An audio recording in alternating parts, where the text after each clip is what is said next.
You know, each of us would like to be blessed. We are praying for God's blessing.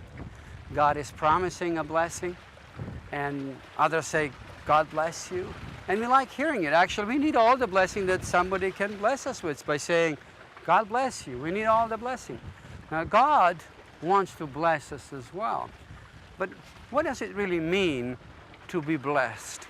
There are many meanings and shades of understanding, but I would like to focus on one found in Deuteronomy chapter 28, verses 3 to 6. It says, Blessed shall you be in the city, and blessed shall you be in the field. Blessed shall be the fruit of your womb, and the fruit of your ground, and the fruit of your cattle, the increase of your herds, and the young of your flock. Blessed shall be your basket and your kneading bowl. Blessed shall you be when you come in, and blessed shall you be when you go out. It's being blessed in. Actually, that's the focus that I would like to make today. The blessing is really divine enablement given to us, energizing us, enabling us to reach the desired result. In other words, when God blesses you and me, He gives us what it takes to reach the desire, the goal, the purpose, whatever end result you and I desire, whether it is in business, whether it is in ministry, whether it is in health, whether it is in relationship, in whatever area of our lives, God has already bestowed us what it takes. It's like Gideon, you know, God said, with that, go and you will win. When you and I base our actions and our choices on what God says to us, then our victory is assured. And here we read that God will command His blessing. In other words, He will commission, He will ordain, He will put charge that there is a blessing in you and my life. And He will command His blessing upon our barns and in everything that you and I undertake. You know, undertake there in the original is where you set your hand to.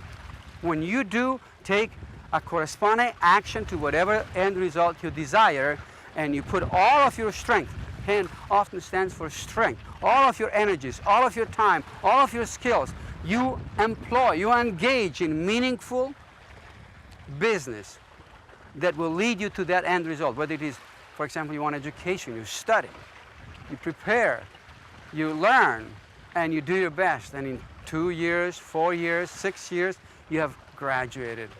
Or if you want to start a business, you learn who does the business. You need to learn what it takes to get the result, and then you energize, you put the energy that God has already given you, one point at a time, then the gifts, the abilities, the resources, and you start your business or start your ministry.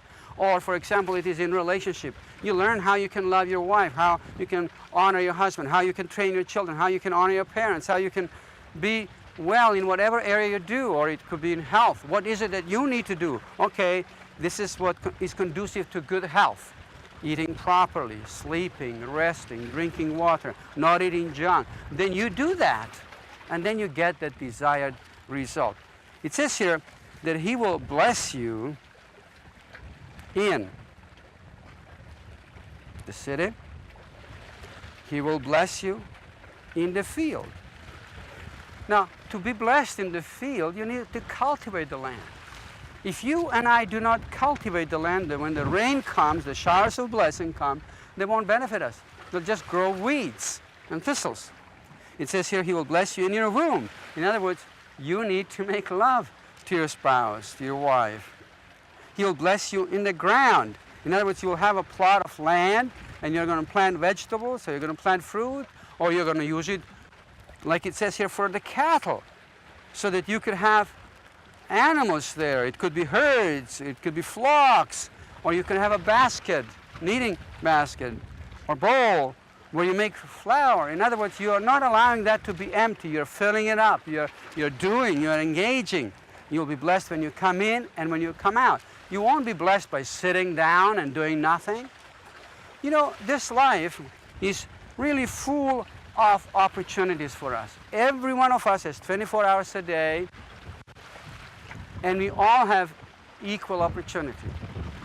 When you read some stories of people who came from utter poverty or even abuse and struck it big, economically I'm talking in this case, you can see through their examples that we don't need a good background to have a successful, maybe I should say foreground, successful future in our lives.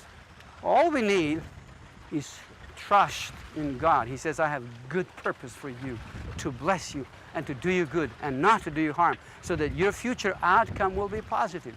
All we need is that blessing, the energizing power of God, inspiration from His Word, and then take whatever we have in our time, talents, and resources. Do not despise what you have. Thank God for what you have, and then use that. And by using that one day at a time, one effort at a time, you will improve continuously, because experience, as the German saying says, makes the master. And then you'll become better and better and better. And you are going to eventually reach that goal. Like the saying goes, you know, a trip of 1,000 miles starts with the first step. You need to get up and get going. You need to get up and start doing whatever it takes to get to the end result. And it says here that He has already blessed you. God has bestowed His blessing upon you, but in whatever you do. So if you don't do something, how can that blessing manifest in your life? It can't. That's why it is so important that you take action in whatever end result you want. And one of the ways to succeed is really to analyze carefully how to succeed. If you want to succeed in finances, for example, I wrote a book called From the Curse of Debt to Financial Freedom.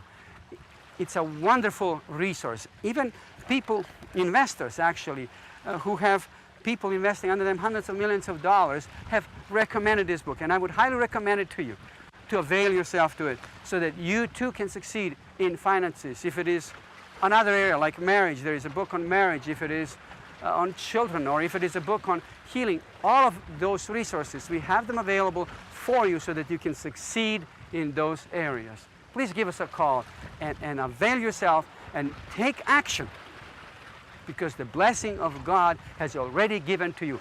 And in that action, God's blessing is going to work and bring the end and the desired result for you, so that you'll be blessed in your coming in and in your going out.